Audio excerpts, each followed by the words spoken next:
ونصلي ونسلم على سيدنا ومولانا محمد رسوله النبي الأمين المكين الحنين الكريم الرؤوف الرحيم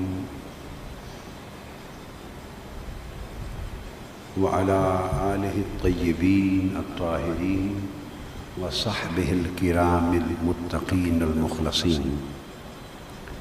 أما بعد، فأعوذ بالله من الشيطان الرجيم. بسم الله الرحمن الرحيم.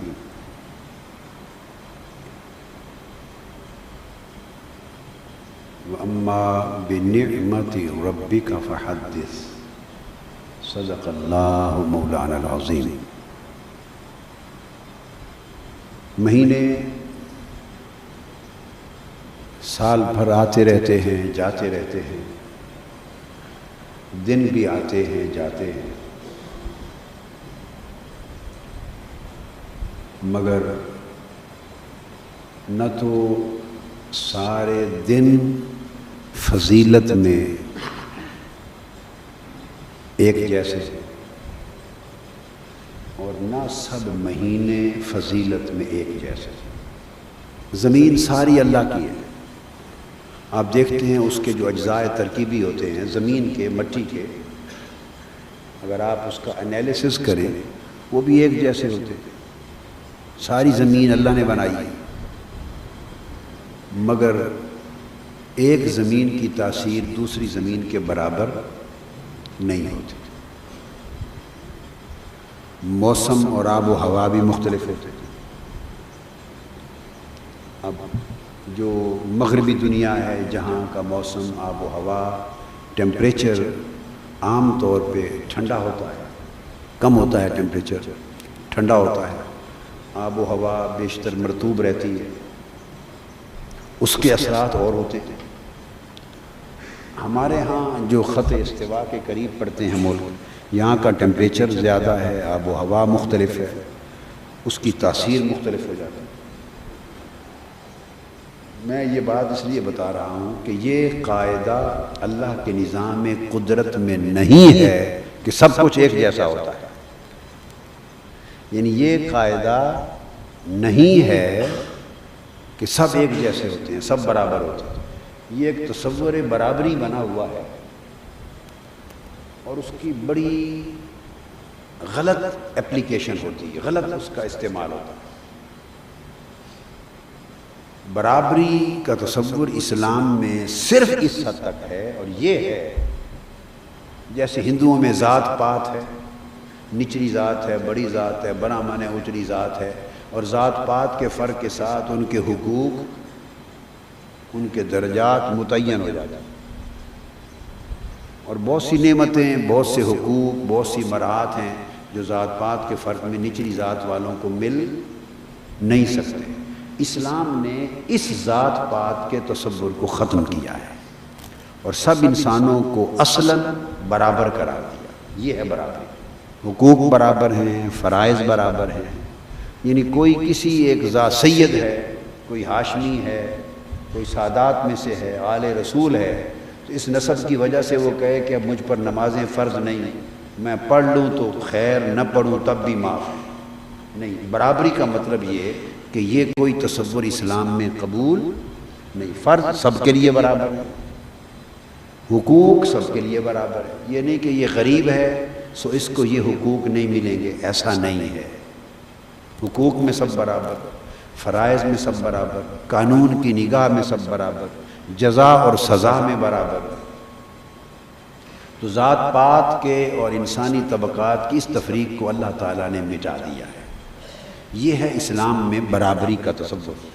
جیسا کہ آقا علیہ الصلوۃ والسلام نے فرمایا، لا فضل لعربی علی عجمی ولا لعجمی علی عربی ولا لأحمر علی اسود ولا لأسود علی احمر الا بالتقوی. کسی عربی کو اجمی پر، کسی اجمی کو عربی پر فضیلت نہیں. کسی سرخ کو کالے پر، کسی کالے کو سرخ پر، گورے کو سیاہ پر، سیاہ کو گورے پر کوئی فضیلت نہیں ہے. تو یہ جو ڈسکریمنیشن ہے، کلر ڈسکریمنیشن، ریشل ڈسکریمنیشن، اس قسم کے امتیازات کو اللہ پاک نے مٹا دیا ہے. اور فرمایا کہ اللہ کے ہاں بزرگی انسان کے تقوی اس کے کردار سے۔ تو یہ ہے برابری کا تصور اور اس کی اپلیکیشن یہ ہے۔ اب لوگوں نے غلطی سے ایک برابری کے تصور کو پکڑ لیا ہے، اس کی دم پکڑ لی ہے اور گھماتے ہیں اس کو ہر جگہ، اور جہاں جائز ہے جہاں ناجائز ہے ہر جگہ جڑتے ہیں۔ یہاں سے غلط خیالات جنم لیتے ہیں، دین کے غلط تصورات جنم لیتے ہیں۔ ایک ولی اللہ ہے، ایک فاسق فاجر ہے، کہنا کہ سارے انسان ہیں ایک برابر ہیں، تو برابر کیسے ہو گئے؟ ایک مومن ہے ایک کافر ہے، تو قرآن کہتا ہے مومن اور کافر کیسے برابر ہو سکتے ہیں؟ تو ان میں ایمان کا فرق ہے۔ پھر ایک عام مسلمان ہے اور ایک صالح مسلمان ہے بعمل، تو ایک عام سادہ گنہگار مسلمان اور ایک صالح متقی مومن، یہ دونوں برابر کیسے ہو سکتے ہیں؟ قرآن کہتا ہے نہیں ہو سکتے۔ قرآن کہتا ہے حل یستوی الذین یعلمون والذین لا یعلمون، علم والا اور جاہل دونوں برابر کیسے ہو سکتے ہیں؟ قرآن کہہ رہا ہے کہ کیسے برابر ہو سکتے ہیں وہ لوگ جو جانتے ہیں اور وہ لوگ جو نہیں جانتے، تو ان میں علم فرق اور امتیاز کا باعث ہے۔ پھر ایک صالح مسلمان ہے اور ایک عبادت کر کے اللہ میں کی رضا میں اپنی رضا کو قربان کر کے نفس کو اللہ کے حضور حاضر کر کے تزکیہ کر کے وہ ولی اللہ ہو گیا ہے، اللہ کا مقرب بندہ محبوب ہو گیا ہے، تو پھر وہ دو برابر کیسے ہو سکتے ہیں؟ اور پھر نبی اور غیر نبی ہے، ایک کو اللہ نے مرتبہ نبوت پہ فائز کر کے انسانیت کا مقتدا بنایا، ایک پیروکار بنائے گئے، تو پیروکار اور مقتدا نبی اور غیر نبی وہ کیسے برابر ہو سکتے ہیں؟ امت کے اندر اللہ نے کسی کو امیر بنایا، امیر سے مراد رچ مین نہیں، امیر سے مراد جس کی اطاعت کی جائے، قائد، لیڈر، رہبر، پیشوا، مقتدا، اس کو امیر بنایا۔ باقی پورے لشکر کو، پوری فوج کو، پورے طبقے کو پیروکار بنایا اور فرمایا کہ امیر کی اطاعت اسی طرح ہے جیسے میری اطاعت، حضور صلی اللہ علیہ وسلم نے فرمایا۔ تو وہ کیسے برابر ہو سکتے ہیں؟ مطیع اور مطاع، اطاعت کرنے والا اور جس کی اطاعت کی جائے برابر نہیں ہے۔ تو اللہ پاک نے جگہ جگہ امتیازات قائم کیے ہیں، اور جو فرق اور امتیاز اللہ رکھتا ہے وہ اس کے اصول مساوات کے منافی نہیں ہے۔ مساوات کا اصول اور ہے، اس کا تعلق سوشل لائف سے ہے۔ پھر آپ انسانوں کو دیکھ لیں، شکلیں برابر نہیں بنائیں، قد برابر نہیں بنائے، آواز برابر نہیں بنائی، کردار برابر نہیں بنائے، صورتیں برابر نہیں بنائیں، سیرتیں برابر نہیں بنائیں۔ یہ سمجھنا کہ یہ سب برابر ہیں، سب برابر، اس سے بڑی جہالت کوئی نہیں، اس سے بڑی جہالت کوئی نہیں۔ اب میں آپ کو ایک لطیف بات بتاتا ہوں، اور یہ بات کہتے ہوئے مجھے خود بھی ایک احساس ہو رہا ہے کہ میں خود بھی اس میں مبتلا ہوں، میں خود بھی اس مرض میں مبتلا ہوں۔ آپ کو بتاتا ہوں، اور آپ بھی اکثر نکل آئیں گے اسی مرض میں۔ جس کے 2 بچے، 3 بچے، 4 بچے، 5 بچے اولاد والے ہیں، آپ ایمان سے کہیے کیا سارے بچوں کو برابر محبت کرتے ہیں؟ جو سارے بچوں کو برابر محبت کرتا ہے، ایک رتی برابر بھی محبت کے عمل میں، یہ نہیں کہ کسی سے معاذ اللہ نفرت ہے، ایک درجے کی محبت تو سب سے ہوگی، ایک درجے کی محبت سب سے ہے، مگر کسی ایک آدھ کو بہت ہی زیادہ آپ لاڈلا بنا لیتے ہیں، زیادہ کرتے ہیں۔ اور جو یہ کہتے ہیں جن کی اولاد ہے کہ محبت تو سب سے کرتے ہیں، مگر طبیعت ہے، دل ہے، کسی نہ کسی ایک سے بیٹا ہو یا بیٹی ہو، پوتا ہو یا پوتی ہو، نواسا ہو یا نواسی ہو، کسی ایک سے غیر معمولی پیار بھی ہوتا ہے، زیادہ لاڈ دیتے ہیں۔ ہر کوئی جان لیتا ہے، آپ چھپاتے رہیں، ہر کوئی جان لیتا ہے۔ تو جو کہیں نہ کہیں زیادہ پیار کرتا ہے اولاد میں، باقیوں کو بھی دیتا ہے۔ وہ ہاتھ کھڑا کرے کہ ایسا ہے یا نہیں، اونچا ہاتھ کھڑا کرے، اونچا، ماشاءاللہ، زیادہ ہاتھ کھڑے ہو گئے نا۔ ایک ایسے بزرگ بھی ہیں، انہوں نے ہاتھ کھڑا کیا کہ وہ کسی کو زیادہ کرتے، ان کی ساری اولاد کہتی ہے ہمیں پیار ہی نہیں کرتا، وہ مجھے شکایت کرتے ہیں ہاتھ۔ اب میں نام تو نہیں بتا سکتا، بزرگ لوگ ہیں، پیر لوگ ہیں، بیٹھے ہیں یہاں، انہوں نے مجھے درخواست دی ہے شکایت کی، کہتے ہیں ہمیں پیار ہی نہیں کرتے، ان کی خبر لیں۔ اچھا، اب آپ بات کو سمجھ گئے نا؟ تو آپ اولاد میں جب پیار کرتے ہیں، آپ تو اس میں امتیاز ہو جاتا ہے۔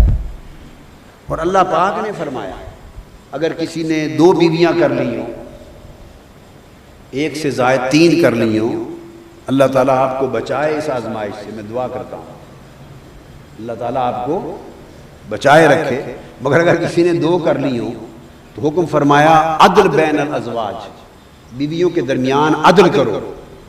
اب قرآن کا حکم ہے، عدل ہے کھانے پینے میں، کھانا پینا، لباس، علاج، معالجہ، مکان، سہولتیں، ضروریات زندگی، وسائل، کفالت کے لیے پیسے، یہ ساری چیزوں میں عدل کرو، عدل کرو۔ اور اگر کسی ایک کی طرف آپ کے دل کی رغبت فطری طور پہ زیادہ ہے دوسرے کے مقابلے میں، بشرطے کہ دوسری کو معلق نہ چھوڑ دو، ظلم نہ ہو جائے، ایک سے برابر حد دے کر محبت میں بھی، رغبت میں بھی، مودت میں بھی، الفت میں ایک سے زیادہ محبت ہے آپ کو فطری، تو اس کو قرآن مجید نے بھی ایگزیمپٹ کر دیا ہے کہ اس پر گرفت نہیں ہوگی، اس پر۔ تو کسی نے پوچھا یا رسول اللہ تو یہ ایگزیمپشن کر دی، فرمایا یہ وہ چیز ہے بندے کے بس میں نہیں ہے، محبت بندے کے بس میں بولیے نہیں ہے، محبت ہے اس میں اللہ نے مستثنا کر دیا، گرفت نہیں کی۔ کتنی مثالیں میں نے آپ کے سامنے رکھی ہیں روزمرہ زندگی کی، روزمرہ زندگی کی۔ تو اس کا مقصود یہ تھا سمجھانا، حسنین کریمین سے جو حضور علیہ السلام نے محبت کی وہ کسی اولاد باقی کو نہیں، اور 4 صاحبزادیوں میں جو محبت سیدہ کائنات حضرت فاطمہ الزہرا کو دی وہ ایک نرالی داستان ہے۔ باقی بھی اولاد تھی مگر صرف یہ استثناء اور عجب شان حضرت سیدہ فاطمہ الزہرا کو تھی، یہ حسنین کریمین کو۔ جو کوئی حضور سے ملتا وہ کہتا میرے ماں باپ آپ پر قربان، اور آقا علیہ السلام حضرت فاطمہ الزہرا کو ملتے تو فرماتے فاطمہ میرے ماں باپ تم پر قربان ہوں۔ ابھی 40 میں نے مرتب کی حسنین کریمین پر بھی، اس میں بھی حدیث آ رہی ہے، میلاد شریف میں آپ پڑھیں گے، حسنین کریمین سے ملتے، حدیث پاک میں ہے، ان سے بھی کہتے حسن حسین میرے ماں باپ تم پر قربان۔ یہ اوروں کے لیے تو نہیں فرمایا۔ خیر میں نے آپ کو اللہ تعالیٰ کے عمل سے لے کر پیغمبر کے عمل تک، اور پیغمبر کے عمل سے لے کے آپ کے روزمرہ گھر کے عمل تک ایک پورا نظام قدرت اور نظام شریعت بتا دیا۔ لہٰذا یہ جو ڈھکوسلائے برابری ہے، کیا ڈھکوسلائے برابری، یعنی ہر چیز پہ برابری نہیں، برابری کی حد ہے، اس کا مفہوم سمجھنا چاہیے۔ بس اب یہ پورا تصور آج بڑی تفصیل سے بیان ہو گیا، ہزارہا معاملات میں زندگی پر آپ کے کام آئے گا، ہزارہا معاملات میں کنسیپچول کلیئرٹی ہوتی رہے گی۔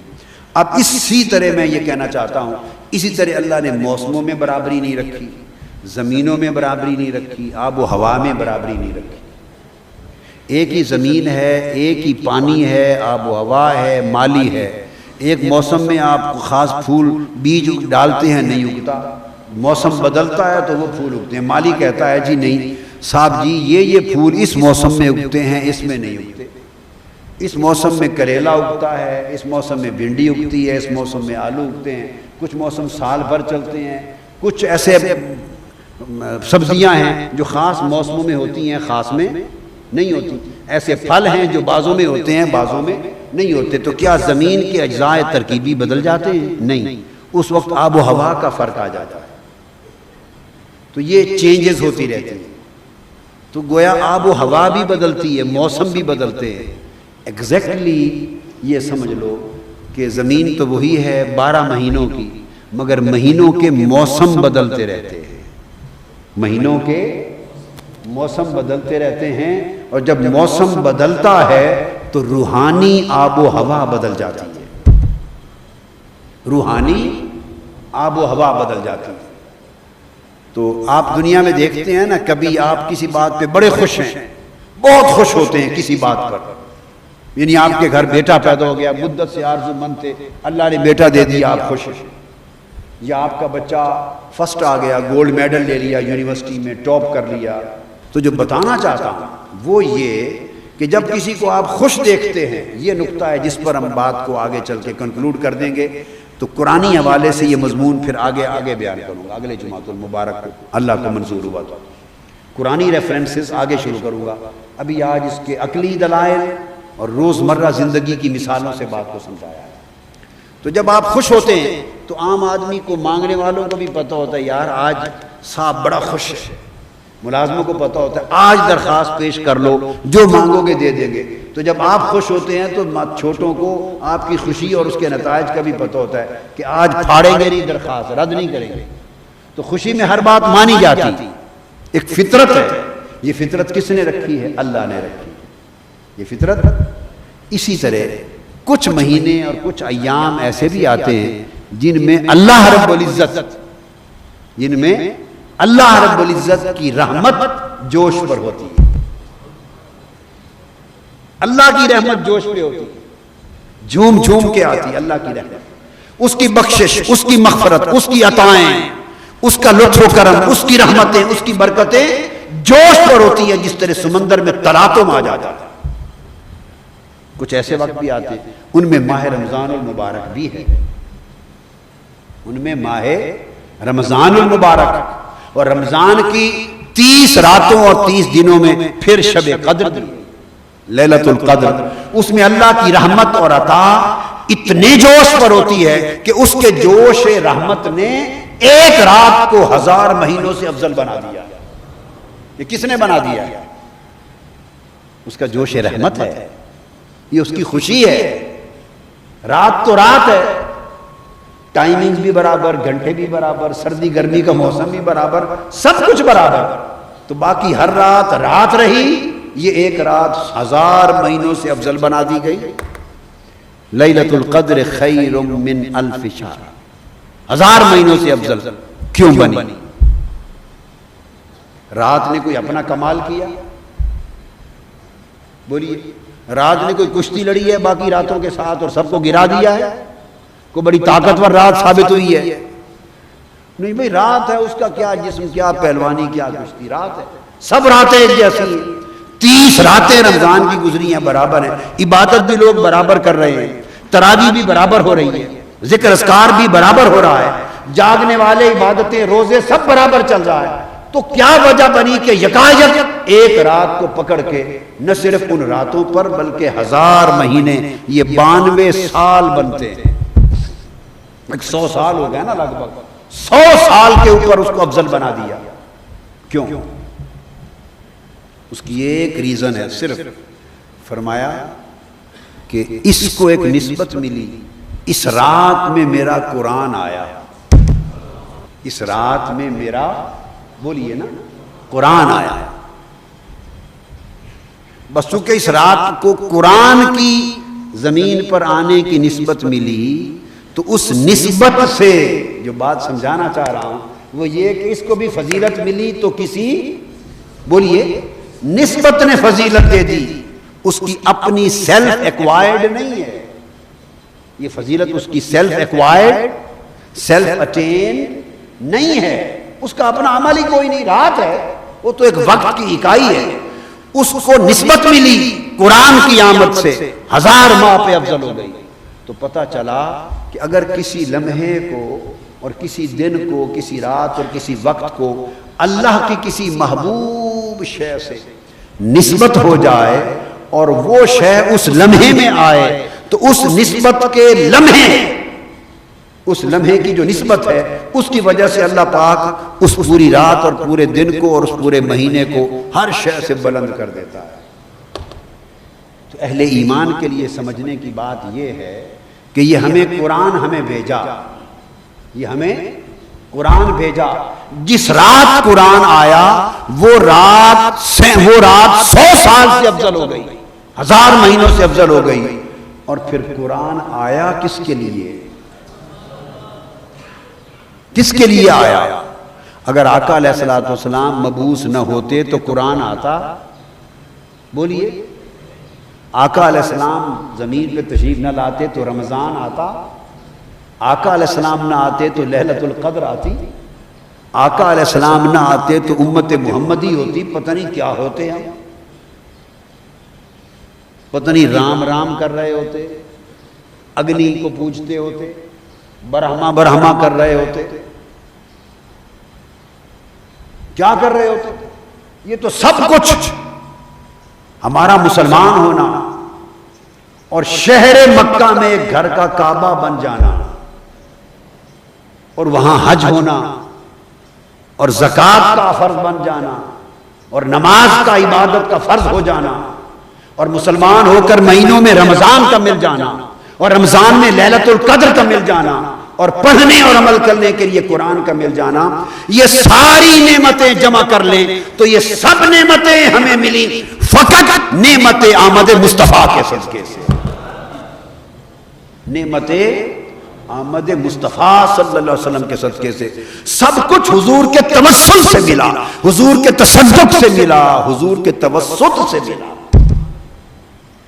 تو سب نعمتیں جس نعمت کے ذریعے سے ملی، تو اندازہ کر لیں وہ رات اور وہ مہینہ جس میں وہ صاحب قرآن زمین پر آیا کہ جس کے آنے سے پھر قرآن بھی اترتا گیا اور رمضان بھی آتا گیا اور اسلام بھی آتا گیا۔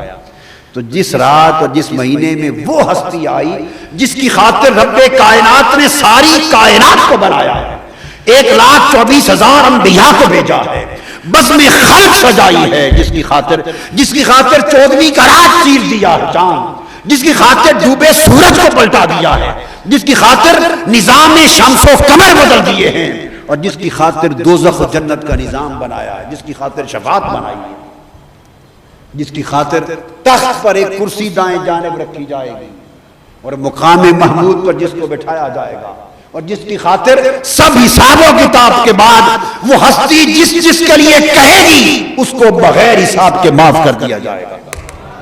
اس کی محبتوں کا یہ عالم،